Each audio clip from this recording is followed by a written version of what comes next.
I'm gonna keep it all the way real with you. I try to avoid this subject matter for as long as I could, but I'm now at a breaking point. I'm at a place where I can no longer not say anything. Now, the reason I avoided this is because I do not like to get political.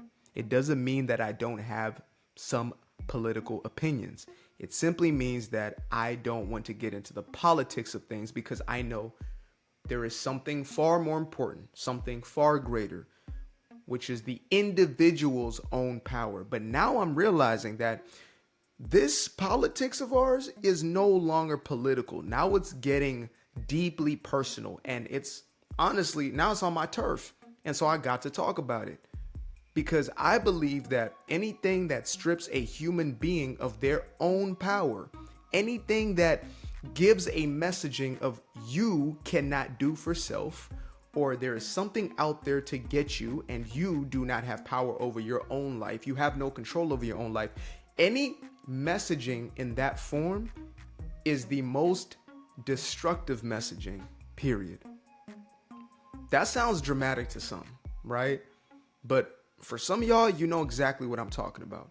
If somebody was to come into your life and every single day their constant message was that you can't do for yourself, you can't do for yourself, you know, the world is out to get you, the world is out to get you, and you know, you need to protect yourself from everything, and I have the solution to all of your problems, and you began to believe this messaging, you would find yourself becoming more and more miserable simply because you felt more and more disempowered.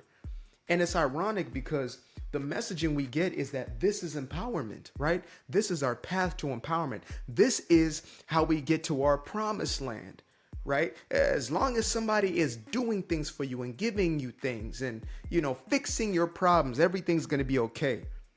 Not realizing that the very same one who is trying to fix your problem is the very same one who's creating a problem that was never there to begin with. And, you know, I just recently did a video on the spirit of entitlement. It might come out before or after this, I don't know, because sometimes I film them on the same day, right? I get the spark of the spirit, the spark of inspiration, I just go in. And so I want to talk about wokeness. Let's talk about it, but not just as a political idea, right? Because that's the easy one. I could talk about, you know, the purple, blue hair. I can talk about that. I can go there, but it's deeper than that. It's not about that. It's about what underlies that mentality. What gets an individual to not only what is everybody else's, but they're entitled to take away what is somebody else's and to make sure that others do not have simply because they don't have. What leads an individual to not want to see somebody else prosper and thrive? What leads an individual to not want to see their own environment thrive? And when I really deeped into this question, first I had to go into my own personal story, right? Very much living in that spirit of entitlement, very much living in that place of self-victimhood, right? I was a little left-leaning for a long time. And most sane people don't get caught up in that. You don't get caught up in the swinging of the pendulum to go so far that way, so far that way. Most people are more in the middle, right? Most sane people, at least. But nevertheless, I had to recognize that the world from this, you know, them versus us, us versus them mentality. There was, you know, this machine that was working against us, and it was far more powerful than us. You know, I come from the music space. I'm in the music industry, and, you know, we all know the stories and, you know, what can sometimes go on in that industry. But what most people don't understand is when you continue to feed your mind this idea that, you know, oh, well, you know, this entire industry is so evil, so bad, etc., it then pushes it away from us. So we may desire to find success in the thing that we love, but if we consistently feed ourselves these ideas, like you want to be wealthy, but you also hold the idea that wealthy people are evil, because the news feeds you, you know, 20% of the stories. It doesn't tell you about the 80% who are doing, you know, good, or even the ones that you engage with and interact with every single day that you purchase products from, right? They're going to tell you about whatever's going to get your attention and also what's going to keep you in a cycle of fear. And you can choose to opt into that fear. So I had to get to a place where I realized that, there was still some wokeness in me, even in the time that I was no longer claiming that title or no longer, building my identity off of my skin color, my culture. My identity was no longer surface level, but instead I was searching for something deeper. Who am I? Like, what is the core of me? What is the essence of who I am? When I started to shift more into that path, it became blatantly clear to me that I was still viewing myself in sort of this victimhood type of mentality. I was viewing myself entitled to certain things, and I'm creating content. I'm entitled to people watching. I'm entitled because I'm working hard. I'm entitled, to this level of success. Now, again, I believe that we're all deserving. But to be deserving is not the same as entitled. To be entitled is to say, I deserve it because I want it. Not because I'm doing the necessary things to actually attain that thing, right? It's like, I'm entitled to, a doctorate's degree. No, you're not. So what? You're going to print yourself one? You're going to take one from, somebody else or whatever it is and scratch their name out, or hopefully they have the same name and you claim it as your own. That's not how that works. You deserve one, but your deservedness must lead to the necessary steps to get that thing. I'm entitled to a business. So you're just going to take somebody else. And that's, again, this is the mentality and the ideology that we've bought into as a culture. We bought into this thing of, essentially, it's rooted, let me get just to the point.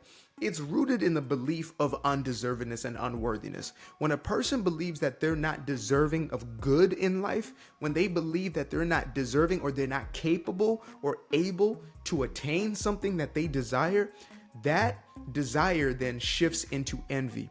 Envy is the belief that somebody else, I want what somebody else has, which is tame compared to jealousy. Jealousy is now stepping in the realm of, I don't want you to have what you have.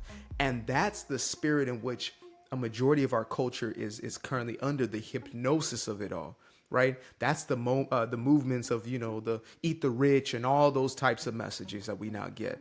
It's these messages of they don't deserve to have what they have. And mind you, I'm somebody, I bring receipts and I enjoy facts for what facts are.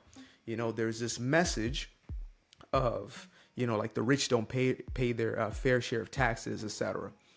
And I didn't know this until recently, but statistically, 41% of all taxes in this country, United States, are paid by the 1%. So I'm just going to drop that there. I'm just going to leave that where it is, right?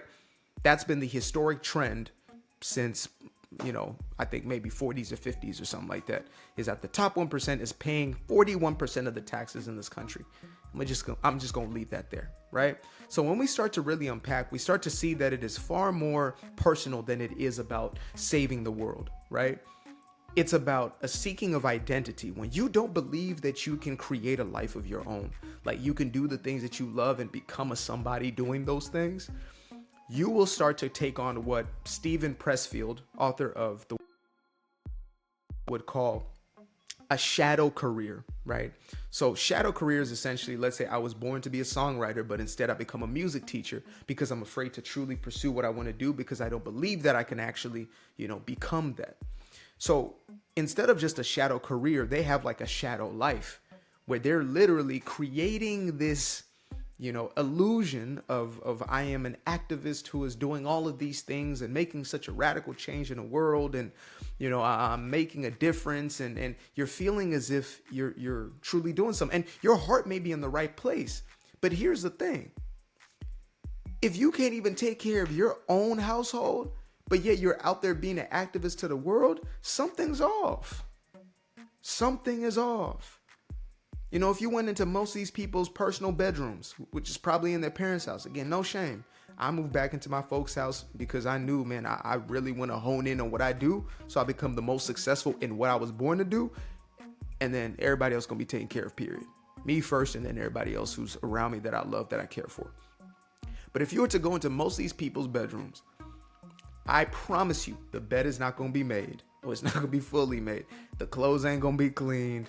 There's going to be, there's probably something from yesterday or 2 days or 3 days ago laying around that ain't supposed to be around in there. That's probably going to attract cockroaches or a rat in some cases. Like, these are going to be the very same individuals who have things that they haven't sorted, or maybe that's taken care of. Maybe everything is manicured around them, but their personal relationships, interpersonal relationships, there are things that are unresolved. But for every single individual, there's going to be unresolved trauma. Every person who has this vitriol towards humanity and this feeling of, humans are bad and inherently evil, and humans are, the problem and the atrocity, and or specific types of humans, those types of humans, and those type of humans. When you can't even see your own hypocrisy in that way, that the very thing that you're claiming you're protecting the world from is the very thing that you're doing. It's coming from a place not of it's not about I'm saving the world. I promise you that. Like, if any of you guys have watched the movie Pets, there's a little rabbit. What's his name? Snowball. Snowball's his name. It's Kevin Hart. Okay. Kevin Hart is a little cute, white snowball-ish, bunny rabbit. And like Snowball believes that he's a superhero. So Snowball's owner basically like watches like this cartoon with him where, this little rabbit is like fighting crime. And little Snowball believes he's like this crime fighting like little superhero. He is completely convinced of it. But in reality, he's just like this cute little snowball bunny, whatever, who's, just like in this apartment in the middle of New York somewhere. Right. Like, that's his reality. But his illusion or delusion, I guess you say, is that he is this character who's fighting crime. So it's like take care of his own cage, but yet Snowball's out there fighting crime. And again, this ain't to bag down on anybody who's in this mentality. This is to say, the way that you're going, if you find yourself in this mentality, like there may be a few people who fall onto this video that are actually like they're conflicted, right? You've been living in this sort of way, and something in you is registering that this ain't making me happy. I'm not satisfied. I'm not fulfilled in the way they said I'll be fulfilled. They said this will be purpose, but it doesn't feel purposeful. It's because your spirit is speaking to you. It is correct. The essence of who you are is speaking to you and saying, this ain't the way. You must sort your life out. You must take on the things that are yours to take on, in essence. I'm not trying to get, deep in the Jordan Peterson-esque of it, but there is a truth as far as, you need to carry your own weight, in essence. But from my own standpoint, my own belief system is we need to get to a place where we are now fixated on our own purpose in this life, where we find the thing that we were created for, the thing that resonates the most deeply with us, and we hone into that. And we need to create lives that we don't need to escape, because in essence, it's a deep form of escapism. Look, sometimes I think to myself, like, people get upset, they get triggered, they get frustrated because of the things that I'm saying. But then I realize it's not the things you're saying. It's because the truth is triggering in a world that is so obsessed with the lie. It's simple as that. The world that loves the delusion and the illusion is terrified, is triggered by, or is, gobsmacked, like is in awe of truth. Like when you're on the other side, it's like, oh my goodness, it's so profound, but yet it's so obvious. Sometimes I'm like, do I even talk about this because it seems so obvious? But I have to realize, like, this is profound for an individual who is stuck in that cycle. They're stuck in that loop. They have, created a world of disempowerment and called it empowerment. And that's the thing about an illusion, right? That's why I guess Freudian slip, that word kept coming up instead of delusion. The illusion of it is that wrong is right, right is wrong, right? It's like dark is light, light is dark. It's the upside down that we're living in. And so they tell you that this is empowerment when in truth, it's the opposite, right? Like, they told our young ladies, like, it's empowering to give your body away to anybody who doesn't care about you, who does not value you, right? Just give yourself away in that way. And they called it empowerment. And then you went out and did it, or, saw somebody else who went out and did it. And then you saw the repercussions. You saw the byproduct was suffering. And for many of us, we don't take the time to think, is this the right way? Because we're so used to having others think for us, from the earliest stages of infancy. We were reliant upon our parental system, our family structures, our culture and our society to inform us.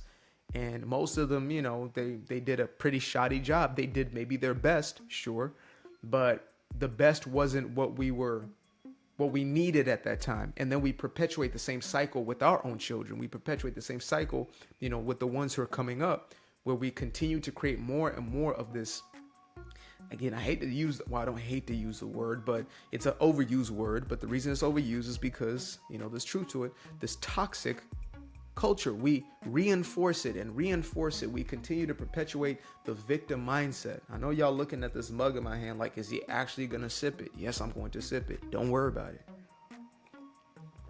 Sipped it. So, I'm a big time solutions guy, right? I don't like to just go on about any idea without actually giving a clear solution. But when it comes to things like this, the solution is baked into the actual perceived problem, right? Wokeness is a byproduct. It is not the cause itself.